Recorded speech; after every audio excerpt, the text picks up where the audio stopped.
जय मिथिला। हम सरोज अहाँ सब लोगन के मिथिला तक न्यूज में स्वागत करै छी। अहाँ सबके बता दी, अखन हम प्राथमिक कन्या विद्यालय मालदह समस्तीपुर अछि, एहि स्कूलमे छी।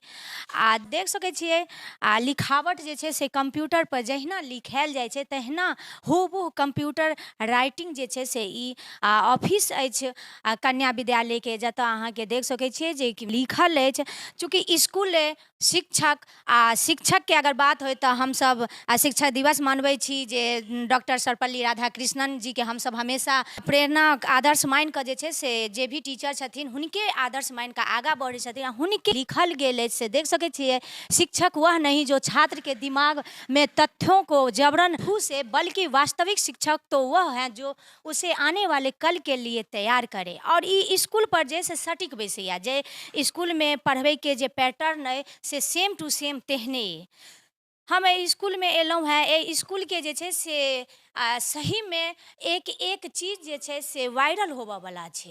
एतुका व्यवस्था, एतुका पढ़ाबैके पैटर्न, हर किछु देखाबैके जे छै से होइ छै जे सभटा नीक जकाँ देखाबी आ वायरल करी, ताकि ओ स्कूल जे सरकारी स्कूल कतहु ने कतहु बदनाम अछि, ओ सरकारी स्कूलके जे टीचर छथिन, ओतुका जे व्यवस्था अइ, ओतऽ जे छथि से हिनका सबसँ प्रेरणा लेबाक चाही। सरकारक किछु उदासीनताके बावजूदो ई ओ स्कूल अइ जतऽ टीचर अपन नॉलेज जे छथिन, अपन रख रखाव, अपन व्यवस्था दऽ कऽ आ एतेक सुन्दर जे छै से ऑफिस बनेने ओ स्कूलके राखैके जे छै तौर तरीका, ओकरा जे छै बदलैके तरीका जे छै से एक शिक्षकमे होबाके चाही। जे शिक्षक एहि स्कूलमे एलखिन बच्चा सबके जे भविष्य छथिन हुनका शिक्षित करै, एकटा बेसिक नॉलेज होइ छै जे प्रथम देशके राष्ट्रपति के छलखिन आ कतेक ईस्वीसँ कतेक ईस्वी ओ रहलखिन, हुनकर कार्यकाल कतेक रहै, ई जीके में पढ़ायल जाइ छै। लेकिन अगर एतऽ बच्चाके ऑफिसमे ठाढ़ कऽ देल जाय तऽ एक नज़रमे बच्चा देख लेथिन आ बच्चाके जे छै से अध्ययन भऽ जेतनि। देख सकै छियै डॉक्टर राजेंद्र प्रसाद, सर्वपल्ली राधाकृष्णन,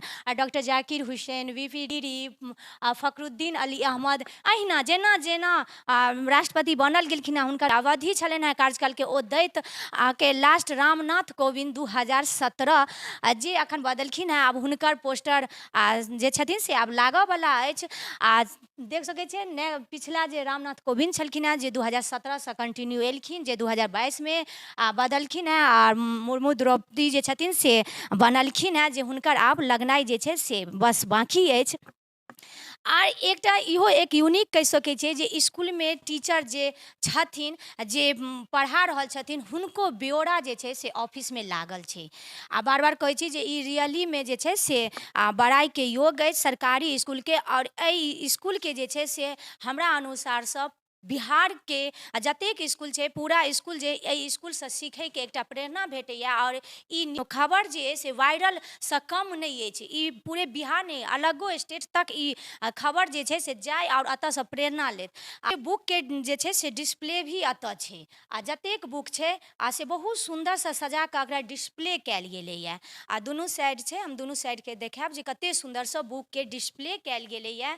आ सभटा एकटा ऑफिसमे जे छै से फ्रीडम फाइटर जे छथिन हुनका होबाके चाही, बच्चाके नॉलेज देबाके चाही जे स्वतंत्रता सेनानी हमरा देशके केना स्वतंत्र केलखिन। आइ कहै छै फ्रीडम फाइटरके सेहो छनि, और एम्हरो अहाँके जे फ्रीडम फाइटर सब छथि हुनकर सबके जे एगो स्कूलमे जे होबाक चाही से ओहिमे पूरा भगत सिंह जे संविधान भीमराव अम्बेडकर जी संविधानके लेल जानल जाइ छथि, हुनका हमर राष्ट्रपिता जे छथि महात्मा गांधी, हुनका सुभाष चंद्र बोस, आर जे स्वामी विवेकानंद जे युवाके लेल एकटा प्रेरणा छथि, ओ स्वामी विवेकानंदके फोटो बहुत नीक लागल। आउ एतऽके हेडमास्टर छथिन, हम हुनकासँ बात करी।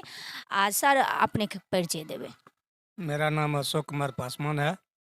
मैं प्राथमिक कन्या विद्यालय के प्रभारी कतेक सालसँ 2003 से हैं हम। ई जे अपने ऑफिसके एतेक सुन्दर व्यवस्था छै, ई राष्ट्रपतिके ई सबसँ बहुत नीक अहाँके ई छै, जैसे राष्ट्रपति बच्चाके शुरूसँ जे अखन करेंट तक छथिन हुनका लगायल गेल छनि, हुनकर कार्यकाल अवधि देल गेल छै, बहुत नीक छै। तऽ ई जेना टीचर सबके पूरा हुनकर ब्यौरा देल गेल छै, तऽ केना कि ई बनबैके, यानी सरकार तरफसँ तऽ हमरा नहि लगैए जे एकर अनुमति भेटल है। नहीं, ये सरकार की तरफ से नहीं है, ये हम लोगों के सभी शिक्षक जो हैं सहयोग से जो है ये सारा व्यवस्था किए हैं। और ये जो है जैसे हमारे प्रथम राष्ट्रपति कौन है, अभी का कौन है, इस ये सब लगाने के बाद हमारे बच्चा में भी जो है सीखने का जो है कौशल प्राप्त होता है। की लगैए ई स्कूल जेना दऽ रहल छथिन, जेना ऑफिसके डेकोरेट केने छथिन, बच्चाके कतहु ने कतहु ज्ञान देबऽके लेल जे छै से एतेक आगाँ कऽ रहल छथिन, की लगैए एहन हर स्कूलमे होबाक चाही? हालाँकि जे छै जे अहाँ सबके बहुत नीक सोच अइ अहाँ सबके, की ई सोच हर स्कूलमे होबाक चाही? अगर ऐसा व्यवस्था प्रत्येक स्कूल में अगर हो जाए तो हमारा बिहार जो है बहुत आगे की ओर बढ़ेगा। बच्चा जो है आगे की ओर बढ़ते जाएगा। ई प्राथमिक स्कूल छै जतऽ बच्चाके जे छै से बेसिक यानी पार्ट्स ऑफ कंप्यूटर कहि सकै छियै पहचान करबै लए जे छै एतऽ कंप्यूटर राखल गेल छै। हालांकि किछु दिन पहिले देखने हेबै ई अनुष्का कश्यप जे फेमस छथि हुनका द्वारा बच्चा सबके सहयोग कयल गेल जे कतहु ने कतहु बच्चा जे छथिन से सीखथिन एहि स्कूलमे। अहिना जे छै से सब स्कूल गवर्नमेंटके जे छै से बनैत आओर हमर जे भविष्य छथि हुनकर उज्जवल भविष्य बनै। धन्यवाद।